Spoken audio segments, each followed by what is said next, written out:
प्रभु यीशु मसीह के मधुर और मीठे नाम में आज दिनांक 26 अक्टूबर दिन गुरुवार को आप सब श्रोताओं का हम स्वागत करते हैं।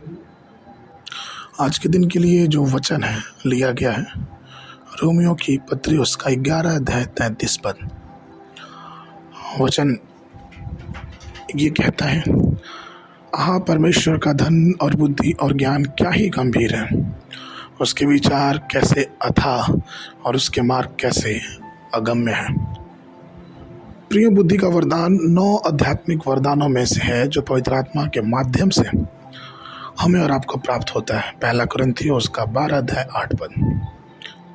वचन पहला कुरिन्थियों 2 अध्याय के 10 और 11 पद में कहता है, परंतु परमेश्वर ने उनको अपने आत्मा के द्वारा हम पर प्रकट किया, क्योंकि आत्मा सब बातें वरन परमेश्वर की गुण बातें भी जांचता है। मनुष्यों में से कौन किसी मनुष्य की बात जानता है? केवल मनुष्य की आत्मा जो उसमें है। वैसे ही परमेश्वर की बातें भी कोई नहीं जानता, केवल परमेश्वर की आत्मा। प्रियो, सबसे पहले हमको परमेश्वर की योजनाओं को पूरा करने के लिए बुद्धि की आवश्यकता है, और वो बुद्धि परमेश्वर की आत्मा, पवित्र आत्मा का वरदान है। जब परमेश्वर ने तंबू को निर्माण, मिलाप वाले तंबू का निर्माण करने की सोची, तो उसने एक व्यक्ति को चुना।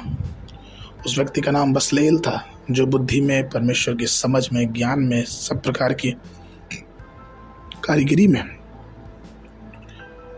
सोने चांदी कांस्य के काम में, जड़ने के कार्यों में, लकड़ी की नक्काशी में, सब प्रकार की कारीगरी में वो अच्छा था।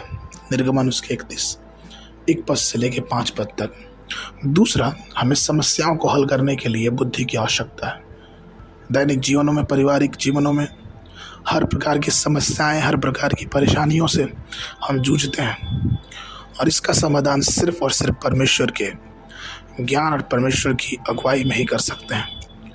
हम कई बार मानवीय ज्ञान पर भरोसा करके हम सोचते हैं कि हम ऐसा कर लेंगे, लेकिन ऐसा नहीं है।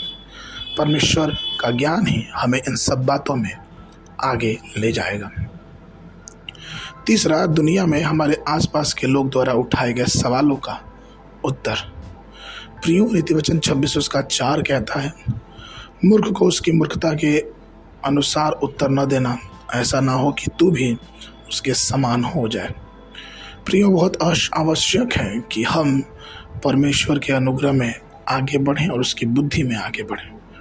और चौथा, परमेश्वर की आत्मा को प्राप्त करने के लिए हमें परमेश्वर की बुद्धि की आवश्यकता है। प्रियो, परमेश्वर की आत्मा हमें स्वर्गीय बुद्धि के द्वारा ही मिल सकती है।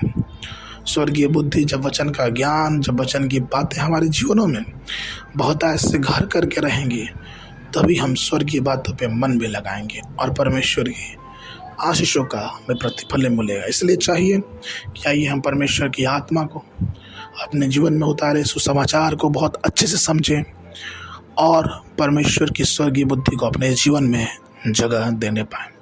आज के मनन के लिए यशायाह नबी की पुस्तक उसका 50 अध्याय 4 पद।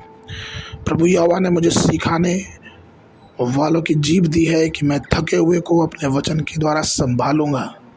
भोर को वह नित मुझे जगाता और मेरा कान खोलता कि मैं शिष्य के समान सुन सकूं।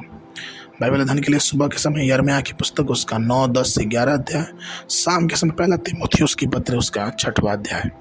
परमेश्वर आप सबको आशीष देवे।